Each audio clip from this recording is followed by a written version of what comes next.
Accessing. When TV and radio collide. Love it. Wow. This is what you get. You're listening to JJ and Alex, presented by G2G Bars. Don't touch that dial. On 97.5, the KSL Sports Zone. All right, everybody, welcome back. It's another edition of JJ and Alex right here, 97.5, the KSL Sports Zone. Thanks for being with us on the program. Of course, this year giving us our first real baptism into the world of the NHL with the Utah Hockey Club, and, of course, us being the radio home of the hockey club. It's been so much fun getting to know the team, and obviously the Stanley Cup playoffs. I'll tell you, feel a little left out when you're watching all these other teams, you're watching all these other series, and it's a lot of fun, and it's a ton of fun if you're in these Stanley Cup playoffs to see the back and forth that happens. I don't think there is more wild swings across any of the professional playoff series. When you go up 2-1 or you go up 2-0 and then you end up still losing the series, you can lose 4 games in a row like that in the NHL. And we've gotten a lot of great series so far. Our program is brought to you by G2G Bars. All natural ingredients and no preservatives makes the G2G Bar the perfect protein bar. Give it a shot today. Let's kick things off. Ryan Boulding is joining us here. NHL and Avalanche writer for NHL.com. That's where we're going to start things off with the cut. Let's do it. It's time for the biggest story of the day. This is what made the cut with JJ and Alex on 97.5, the KSL Sports Zone. Doug Smith bringing you this portion of the program. Chevy, Jeep, Dodge, Ram, Subaru, Kia, and now Mitsubishi, the brands of vehicles under the Doug Smith banner. Nobody knows cars like Doug. Ryan Boulding joining us from NHL.com. Ryan, wow, that was a fun game last night between the Avalanche and the Stars. This has been a phenomenal series, but the back and forth, 2-0 at the end of the first. The Stars put up 4 in the second period to make it 4-3, and then the Avalanche respond and stay alive by making sure they don't get eliminated. It's been a lot of fun watching that series, but obviously covering that team. What is it about this series that makes this one so much fun? Because the Avalanche, the Stars, those are 2 phenomenal teams, and they're facing off against one another in the first round. Yeah, this series has been wild. It's had everything. It's had blowout wins on both sides. It's had 2 overtime games that were really tight. I mean, it's all that you can ask for in a series. It's kind of unfortunate that it's a first-round series, but it's one of those ones where you feel like the winner coming out of this is poised for a run, assuming they stay healthy. And, I mean, this might be the hardest challenge they face, and that's no disrespect to the other teams out there, but it's just like this should be a conference final kind of matchup, and it's in the first round. So we're going to get a Game 7, which is just phenomenal. This is going to be must-see TV. I can't wait for it. And you mentioned what could be possible for the winner of that Game 7. I think you're right. They could go to the Cup, possibly win the whole thing. What is the consequence for the loser to lose this series in the first round? What impact could that have on either of these franchises moving forward if they're not going to get that win? Yeah, definitely. I think the vibe last night at Game 6, at least on the Avalanche side of things, was if this team loses with the amount of talent they have, you have to expect that there's some kind of roster change coming up. And I think both coaches are safe on either side. But, you know, Dallas finished 3rd in the NHL, obviously first in the Central, or second in the Central, behind Winnipeg. I think, you know, it's almost more disappointing if they aren't able to close it out in Game 7 than it is for the Avalanche. The Avalanche had a pretty tough season, you know, started the season with a lot of guys injured and is ending kind of on a high note, you know, or at least reaching kind of a crescendo into the playoffs. I don't want to say it's ending, but, you know, the team's mostly healthy. The team revamped a lot of positions. You know, they traded both goaltenders, brought in new goalies. They traded Mikko Rantanen. They got Gabriel Landeskog back after almost 3 years out of the lineup. You know, everything's kind of coming together. So it's kind of like this, this juggernaut that was bubbling beneath the surface for a lot of the season. I think their expectations were Stanley Cup or bust, but maybe that wasn't the feel around the league for a lot of it. But I definitely do think changes are afoot if whichever team doesn't make it, you know, is kind of looking down the barrel of that. And Game 7, I mean, it's win or go home. It is appointment viewing television. And ironically, out here, it's up against the Denver Nuggets Game 7 as well. Wow, that's, a tough... Can people watch the Nuggets yet in Colorado? Did they fix that? Yeah. I feel like I hear more about the Nuggets than I do the Avs when I'm out and about for some reason. But, championship fever out here. Yeah, it's a good problem to have, all right, when everybody's in the playoffs and playing significant games. What's been the biggest shock for it? Well, I guess, like, for me, it's pretty easy to see that Winnipeg and St. Louis series is I think that everybody just expected that the Jets, having the season that they did, and this is the way that the NHL is, you can't just go into the Stanley Cup playoffs and think you're going to coast through anybody. But I think that a lot of people look and they go, this was Winnipeg's year, man, and you got the best goaltender in the league, and he's looked like the worst so far. What's the biggest shock for you in these playoffs so far? Yeah, I definitely think that's it. Connor Hellebuyck, I mean, this is a guy who's probably going to win the Vezina Trophy, and he has proven beatable.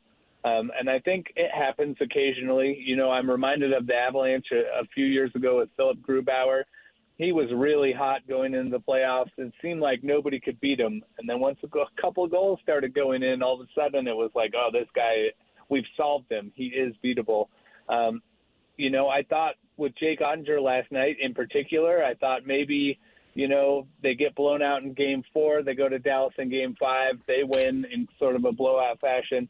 Maybe Jake Ottinger's got it, right? And something I noticed the Avalanche doing was getting a lot of traffic in front of him, getting a lot of sticks on shots, making it very hard for him to make the easy save. And I feel like St. Louis does a good job of that too. I haven't seen all of that series, but like you said, I mean, Connor Hellebuyck is a big surprise. St. Louis was a wagon going into the postseason. After the Four Nations face-off, they were one of the best teams, if not the best team in the NHL. That was a team I don't think anybody really wanted to face in the first round, so that's also been a good series. And I thought Minnesota made a good run of it against Vegas, too. Vegas was at risk of potentially losing, and if both wild cards moved on, that would have been wild. So I think, obviously all eyes are on Game 7 now, but that St. Louis-Winnipeg series, too, I mean, that one is one to watch. How about the Oilers? Down 0-2 in that series, running off 4 straight against a really good Kings team. What are some of the impressions you got from watching the Oilers rally in that series and dominate towards the end there? Yeah, I think the wheels fell off for LA there. Really in that overtime game. What was that? Game 4, I think. They came 4-3 out, game, yeah. Yeah, and really the wheels started falling off there, and Edmonton just kind of took over. And I have to say, while I'm not necessarily an Oilers fan, adjacent fan, I'm a big Calvin Pickard guy. He played with the Avalanche for most of his career, one of the nicest people I've worked with. I love him. So to see him come in and do what he's done, I am so happy for him, and I think he deserves it. This was a guy that seemed like AHL bound. For a long time, he got kind of trapped down there, and then he got the call up with Edmonton, and he's just held on. And he's taken over the starting role in the playoffs. It's not the first time we've seen that happen with them. I think goaltending's always a question there, but when you have, Connor McDavid and Leon Draisaitl and those guys firing on all cylinders, I think anything is possible. So that was a kind of a stunner. I think LA, it seemed like their year to kind of slay the dragon, and it didn't happen. As you look at this and the way these are shaking out, and obviously not all the first-round matchups are done yet, but, I saw the Leafs, I think it was, now I get all the nights mixed up together. Yeah. They won. Yeah, I was going to say. So they ended up clinching or going on to the next round last night. I look at that team and I go, man, they have a lot going for them, but there's also this vibe that you get from Toronto, like they kind of fake it a little bit. And I don't know, are we seeing like a real? Are they going to be hitting on those cylinders that you need to do to get to that next level? Is Toronto just the other team that is it another year that Toronto falls short and doesn't make it to the Stanley Cup Finals because you have such good teams coming out of the East? Yeah, I don't know if it's fair for every player on the roster because obviously a lot of guys haven't been there for all of the sort of failures and letdowns.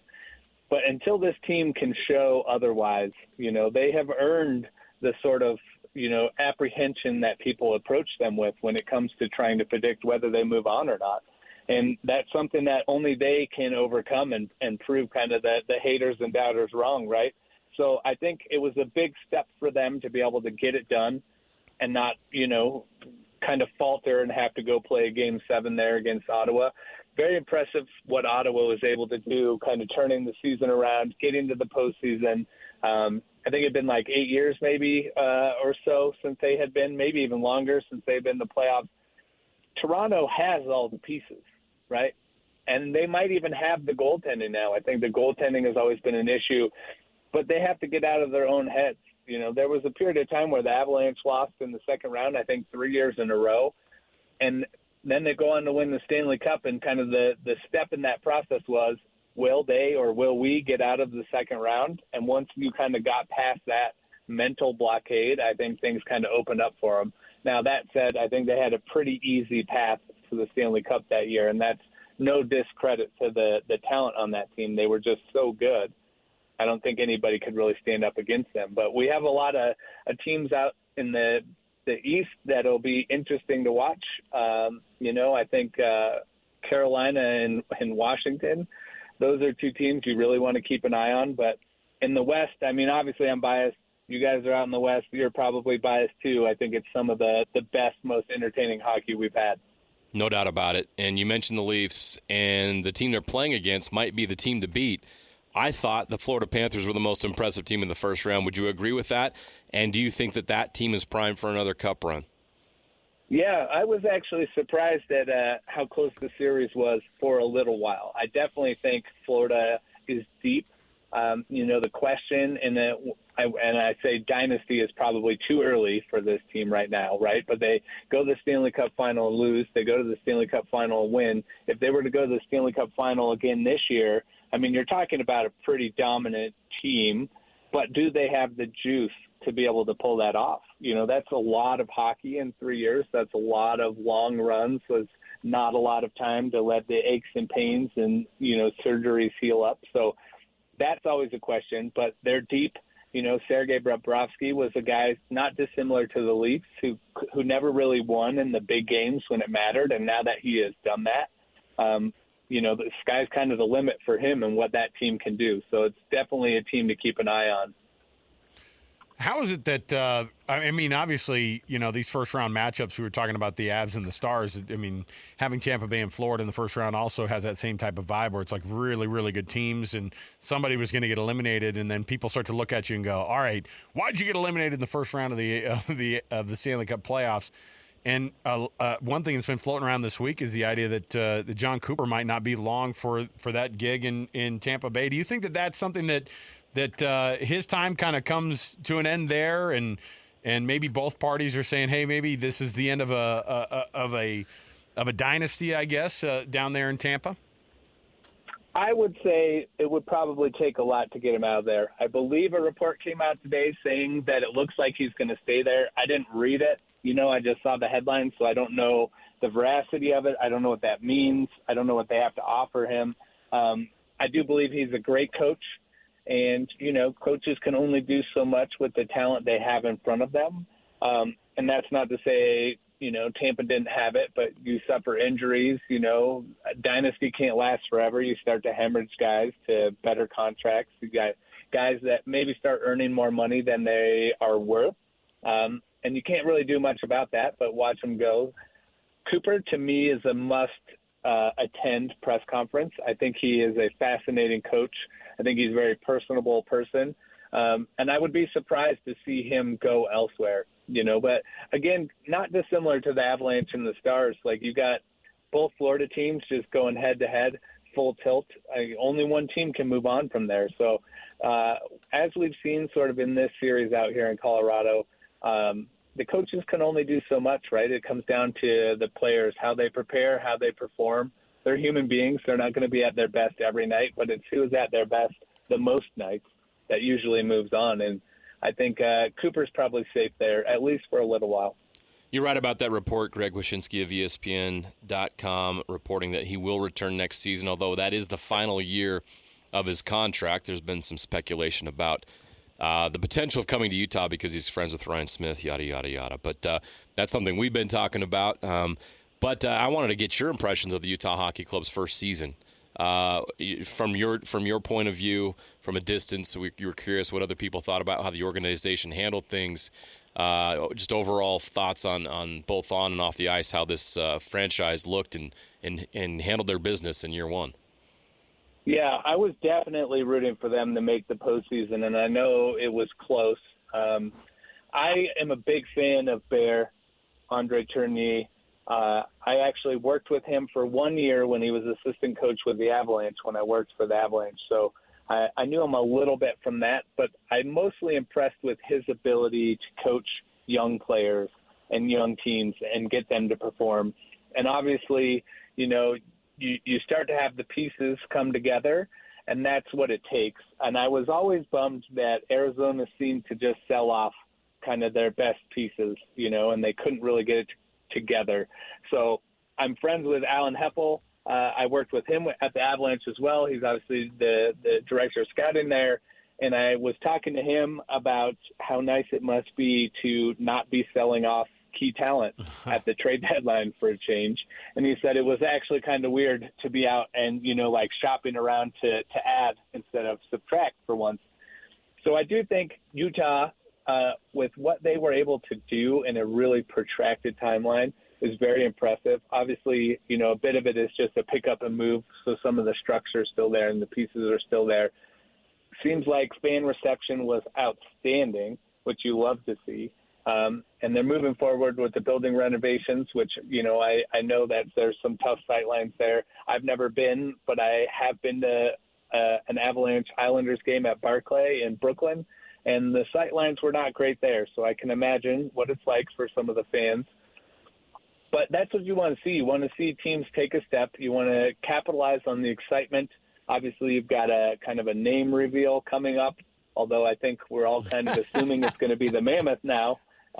So, I have to add to that Colorado Mammoth is a indoor lacrosse team out here and has been for years. So there is some vitriol in Colorado for that naming decision. Good. And well, look, it was going to be. We would have had to have heard. We would have had to have heard it about the Yeti too. If it was going to be Yeti, there was going to be no. We got this. We got the Bigfoot, the Sasquatch paw on the Outlaws with Denver ties as well, right? Yeah, they were outdoor lacrosse teams, so it's like I don't know. There's no win for you guys out there, but it's all exciting. I think in the end, and I'm very happy to see what has happened in Utah so far, and I'm very excited to watch and see how that continues. As we kind of go forward here, give us your best guesses on what the second round is going to look like. Can the Avs clinch that Game 7? And if they do, what's the where do you think what's the limit for this team? Yeah, I definitely think when it comes to a pressure level, obviously there's a lot of pressure on both sides. I have to imagine that there's maybe slightly more pressure on Dallas. And Coach Pete DeBoer hasn't lost a Game 7 before. Wow. So that's a funny wrinkle in the whole thing. I think the Avalanche, it's a tale of two vibes in this series, too. Dallas always seems loose and joking and listening to music in the locker room and having a good time, and then the Avalanche are just laser-focused. And you never know what to read into that, But I think whichever team wins this, I expect to end up in the Stanley Cup final for certain. I imagine I'm a big Jim Montgomery guy. He coached my Denver Pioneers here, years ago before he actually went and coached in Dallas. But I imagine Winnipeg might be able to put their foot down in that one. Obviously, Vegas and Edmonton, that's going to be a tough tilt. I had seen before the playoffs started on Money Puck that Vegas had the best odds to win the Stanley Cup at about 10%. Wow. We'll see what they do. They're a team that when they start scoring, they're almost unstoppable, but sometimes the scoring dries up for them. Hard to say there. I can't imagine that Toronto beats Florida, but they are the higher seed, and that's how it's supposed to go. So we'll see how that is. And then Washington seems like a wagon to me, but Carolina is very deep. And I think they have the possibility, if they can maintain their energy level, to win that series. But it's very possible it's like Washington, Dallas, or Colorado. it's wild because you mentioned all those teams, and then you go, oh yeah, they're really freaking good. Yeah, it's good, man. The NHL is really, really good, and it's fun to watch, and it's been really fun for us to get to know this league a little bit better this year. Ryan Boulding, NHL and Avalanche is who we covers, of course, on NHL.com. Ryan, we appreciate it, man. We'll dip in with you again, and we appreciate the addition to the program. Thanks for having me, guys. Love coming on. There you go. Ryan Boulding, everybody. Man. Oh, man, to be able to cover that Game 7 is going to be fun. I mean, there was part of me. To be a fan in the building. Wow. Well, it was 4-3, and I think that it took about half of that third period before. I mean, you just felt it, and what we've seen with this is you can see that there is like a vibe. There was a pressure situation, and Colorado was just absolutely blasting Dallas last night. They were just pounding in. And then you just felt like, okay, this is inevitable, man. They're going to score here. And when they did, you were like, okay, 4-4. And then it was just like, then the floodgates open. And then it just is unstoppable. And then Dallas at some point just kind of they cut their losses and go, all right, we'll just take this thing back to Dallas and figure it out in Game 7. And man, it was, these are fun games. But when you mention all these teams, when you talk about the Panthers, and this is where it's hard because Tampa Bay being eliminated, you go, look, Tampa could beat Washington. They could have beaten Toronto. They very well could have. Matchups matter. Probably. I think they're probably the second best team in the East. Yes, and then they played the the way that it works. They played the best team. And it's interesting to watch this vibe in the NHL where they go, we're going to make these matchups insane in the first round.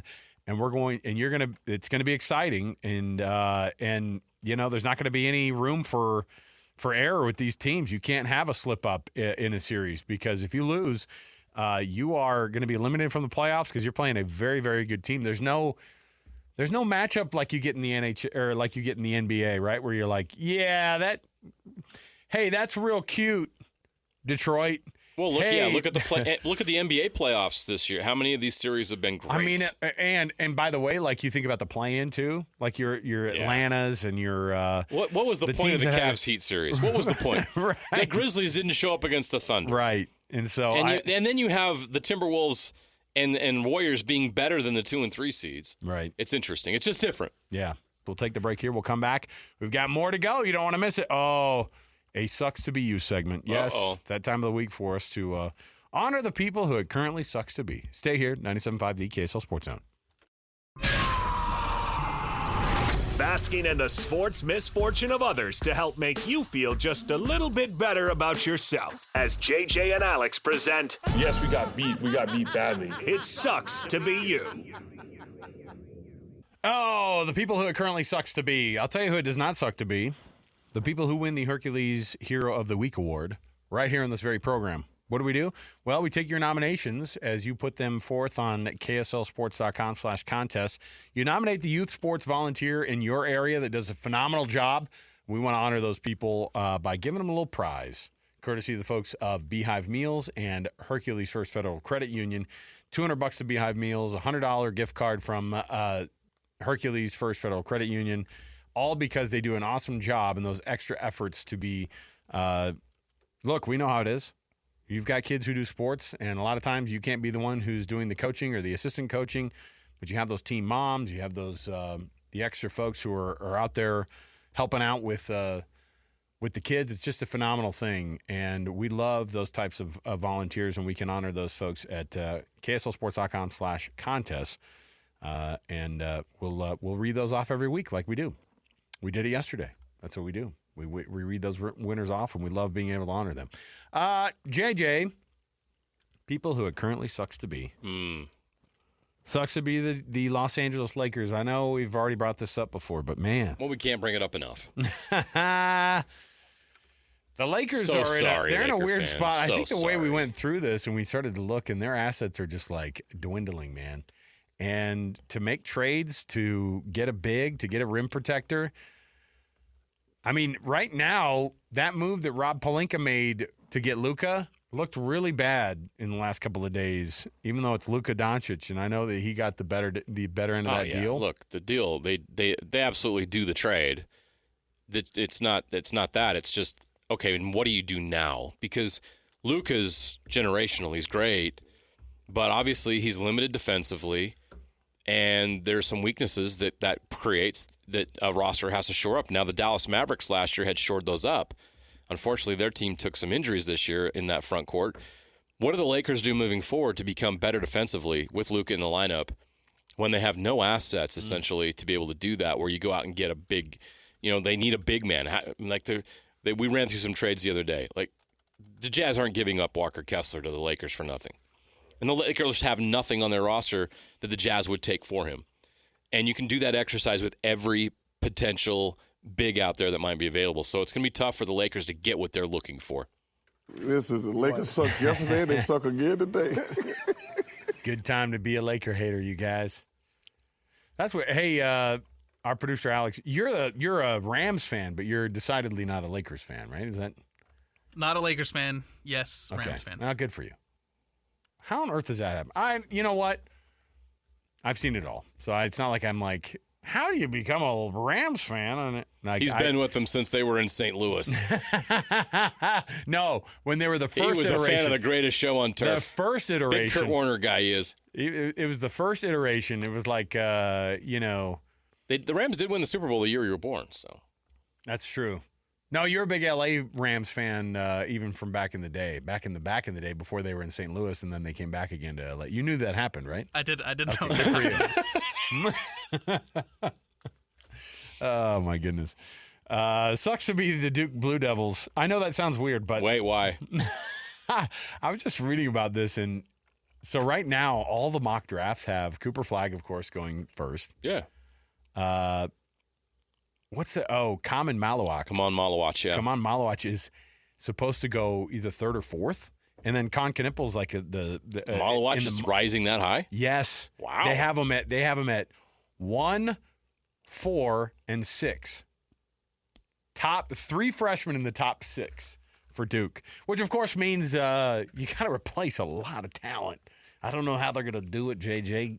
Duke we might see him fall off. So hard times for the next decade in Durham. How are they ever going to figure it out? But it is kind of crazy because how tall is Malawak? Is he? He's a 7-footer. Well, hey, could the Lakers figure out a way to get him? Rim protector? Come on, man. No.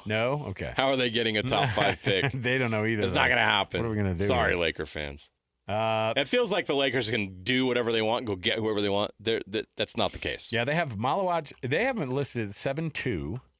Mm-hmm. And they have him going round 1. Oh gosh, just who needs him, right? The Spurs, the 76ers. They have him in this mock draft. That's interesting. Could you imagine?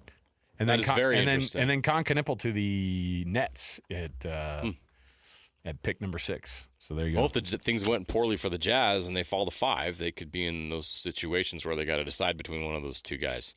That's not where you want to be. Is it pretty set to go Flagg, Harper, Ace Bailey? Not necessarily. I could see Edgecombe being number 3. Maybe sneaking up? Yeah, I think once you get past the first 2, I think I mentioned it in the show, once you get past the first 2, I think at that point it could be, there's some teams in the league that could have a different idea who the next best player available is. I don't know where the Jazz would have, who the Jazz would have on their board beyond the first 2. If they don't have Cooper Flagg 1 and Dylan Harper 2, then something's wrong. But after that, you can make a case for Malawak. You could make a case for Knippel. You could make a case for Edgecombe, Bailey. I mean, there's a lot of guys in that top 10 you could make a case for after that. Sucks to be Marc-Andre Fleury, who's going to hang him up. Oh, after a long career. Give him some credit, though. It sucks that it's over for him, but, man, what a career. A Hall of Famer. Won cups with the Penguins. Yeah. Just feel like every year he was on the ice, and he did it with in Vegas. He was the first goalie in Vegas. He wins. He always won, and it's an unfortunate thing that his career is going to come to an end, but he can't do it forever. Cannot do it forever, but, man, in hockey, they really try, don't they? They do. He comes into the league in, let me see here. 1986. No, but it feels like that, right? Officially enters the league for the Penguins in 2003. So, yeah, this is his... that was a long time ago. His 22nd Alex, season. were you 3 or 4 years old when he started his career? Ah, there you go. All right. Well, 2003. 21 years. Yeah, not bad. In the NHL. 40 years old, and you may as well be. I don't know, how long did Patrick Waugh do it? I mean, it's the same kind of thing where he went. His career was started in like 84 and then ended up 85 to 03. Yeah, not bad. A very similar arc. 19 years. So I wonder. Yeah, I wonder what position you can play. It's got to be goaltender then in hockey. And hockey players tend to have the longer careers. But we're seeing Ovechkin's pushing 40 now. He's in his 20th year. He embraces the fact that he looks. I mean, he's 40, but he looks 52. He looks Russian. He does. That's he a good looks way like to put he's it. seen some things. He looks like somebody who grew up waiting in line for toilet paper. Yeah. He's lived a rough life. He's been waiting in line for toilet paper. How dare you? That was a communist thing. How dare you? It was communism. Look it up. Kings are eliminated. Sucks to be the Kings fans these days because, look, they were up 2-0 in that series. That sucks to be the Kings today. You were up 2-0. Like couldn't even force a game 7. They blew an overtime. They blew a game. Was it? We were just talking about. Was it game 5? Game 4. Game 5. They had them, and then they let them off the hook, and then the Oilers win in overtime, and then they dominate from there on out. And now we have to say it sucks to be the Colorado Rockies. Oh, worst team in baseball, like ever. I followed the Rockies growing up in Wyoming. We used to have the games on TV. I remember the Blake Street Bombers. They won pretty quickly once they became an expansion club, and so it was a lot of fun. Those days are long gone.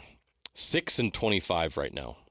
6-25. They're on a 2-game win streak. Oh, so there's that.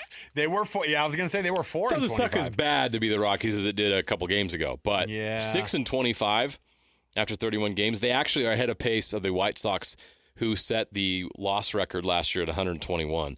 So the Rockies are on pace to break their record just 1 year after the White Sox broke the record for the worst record in Major League Baseball history. Wild. We'll get right back to it. We've got more to go. Stay with us right here, 97.5 The KSL Sports Zone. Ladies and gentlemen, The biggest name. You're locked into JJ and Alex with the insight and analysis on the teams you can't live without. Presented by G2G Bars. This is 97.5 The KSL Sports Zone. All right, everybody, welcome back. JJ and Alex, 97.5 The KSL Sports Zone. Hey, welcome back to the show on a Friday. Thanks for hanging out with us.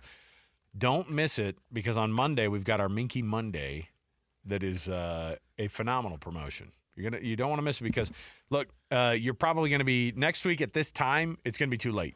Okay, Mother's Day is right on top of us here, and you don't want to be the one that screws it up. So, Minky Monday, all day long across our station, you can win Minky Couture blankets on Monday the 5th. It's a different type of Cinco de Mayo. All right. The original classy blanket, Minky Couture, making Mother's Day the perfect Mother's Day gift. Zone listeners, 50% off, by the way, with the promo code ZONE50. Just go to the website and check it out for yourself. Minky Monday all day long on the KSL Sports Zone. Oh, we got our top 10, JJ. Whoa. Hey, it's time. I'm ready. I got to end the week strong. Now, look, you had this is a weird one today, and I don't know how it's going to go, because normally I think to myself, I got to make it difficult, but at the same time, it's not fun to get. I don't want to try to get you to only get 1 or 2, but this is definitely not a 1 or 2 1. This is going to be you're going to get a lot of these at the front end. Okay, and then it's going to get hard. That's how it should be. Remember I used to watch on ESPN on the Ocho, right, on the Deuce. We'd watch the World's Strongest Man, and they do the thing where they progressively put the heavier boulder on there. Yes. That's what this is going to be. First few are going to be easy. So my brain's going to get exhausted is what you're saying. Top 10, looking for 10 of these. Okay. Across Division 1. Across Division 1 sports. As many Tiger schools as you can come up with. Oh, my gosh. In 1 minute. All right, you ready? Okay. On your mark. Get set, go. Memphis. Ding. Pacific. Ding. Middle Tennessee State. Ding. Oh, we got more Tigers. Clemson. Ding. Oh, gosh. Where do I go next? Missouri. Yeah, there you go. Ding. We got Missouri. Oh, man. What other Tigers are there? Auburn Ding. Tigers. How do I miss Auburn? I War don't know. Eagle. What other Tigers are there? Oh. The Tigers. Now, I want to go back to this. Is Middle Tennessee a Tiger? You look that up while JJ keeps going. So we already said Memphis, didn't we? Yes, you did. Oh, boy.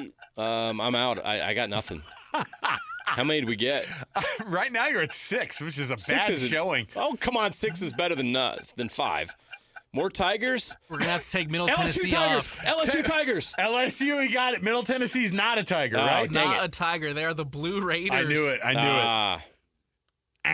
Okay, All right. so I got LSU there and late. That would have been embarrassing not to get LSU. Yeah, you got LSU.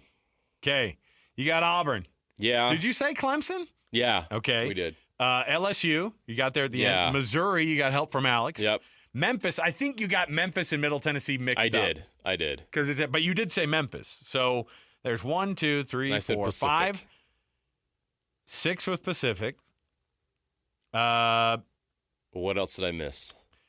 So let me throw some You're of these going to out. go very obscure, aren't you? Not very obscure. These are ones that you should definitely dial What up did in your head. what did I really miss? Princeton. Oh, that hurts. You're right. Now, does Idaho State count? The Bengals? That's not the Tigers. Yeah, you're right. Savannah State. Okay. Tennessee State. I don't feel bad about those two. Grambling. Oh, yeah, that's right. The Jackson Tigers. State. Jackson State. Texas Southern and Towson, all Tigers. Okay. Yeah. The Princeton one hurts. I Princeton, should have got that one. The others hurts. would have been next level. I wasn't prepared for that. Yeah. Because in your mind, it's like, oh, there's a million Tigers. But your brain starts to go everywhere because it took you a minute even to get back to you. I'm like going over a map of the United States. I thought you were doing the tough ones to get them out of the way. No. And then being like, I'm going to roll through with Auburn and Clemson and LSU. Honestly, and I wasn't on my Missouri game. I was and lucky I got Memphis. LSU there late because I was not sharp today. There you go. All right. I got to do better. I think the Tiger and the Wildcat, those are the number one most known. Probably. That's a terrible move. All right. We will keep rolling here. We've got tons more show to go. So stay right here. We've got some NFL draft grades to give out, but we're doing it the way we think it should be done. We'll explain it when we come back, and it's not from this draft. We're going to give a few years of lead time here, and we're going to finally go back and give grades to where they really need them right here. 97.5 the KSL Sports Zone.